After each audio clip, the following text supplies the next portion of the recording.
Big boss 8వ season ఘనంగా ప్రారంభమైంది. నాగార్జున మరొకసారి హోస్ట్‌గా వచ్చేశారు.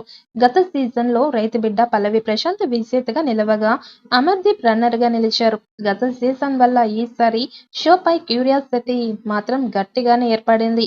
అందుకు తగ్గట్టుగానే ఈ సీజన్ డిఫరెంట్‌గా ఉండబోతోందని నాగార్జున చెప్పకనే చెప్పారు.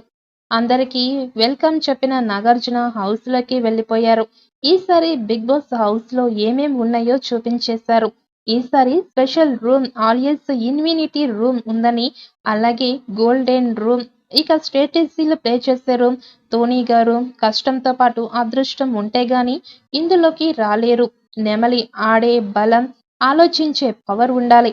జిరాఫీ రూమ్ ఎవరికీ లొంగకుండా, మాటల పొగరుకు భయపడకుండా ఉండే వాళ్ళే ఈ గదిలోకి వస్తారు. ఇక బిగ్ బాస్ హౌస్ లో మూడో కంటెస్టెంట్ గా నటుడు అభయ్ నవీన్ ఇచ్చారు ఎంట్రీ. ఇక సింపుల్ గా తన ఏవీతో ఎంట్రీ ఇచ్చారు. నాగార్జునతో సరదాగా మాట్లాడాడు. పెళ్లి చూపులు సినిమాతో అభయ్ గుర్తింపు తెచ్చుకున్నారు. అభయ్ ఇంజనీరింగ్ చదివారు. కాలేజీ అయిపోగానే బ్యాంకు ఉద్యోగం రావడంతో లైఫ్ సెటిల్ అయిపోయింది అనుకున్నారు. అయితే అభయ్ చలాకీ మాటలకి అందరికీ భలే నచ్చేశాయి. ఇక దీంతో కొలీగ్స్ సినిమాలు ట్రై చేయని సలహా ఇచ్చారు. మరొక వైపు ప్రమోషన్స్ రాకపోవడంతో అభయ్ హర్ట్ అయ్యాడు. తెల్లవారే రాజీనామా చేసేశారు. సినిమాల్లో ట్రై చేశారు. బొమ్మల రామరంలో నటించారు. పెళ్లి చూపులు మూవీలో హీరో ఫ్రెండ్ పాత్రలో యాక్ట్ చేశారు. అలా కొన్ని మూవీస్ చేసిన అతడు ఒక కథ రాసుకున్నారు.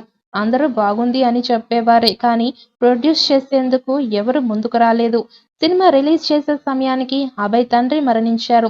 3 ఏళ్ల నిరీక్షణ తర్వాత రామన్న యూత్ రిలీజ్ చేశారు. డైరెక్టర్గా ఫస్ట్ సినిమాకి మంచి మార్కులు కొట్టేశారు.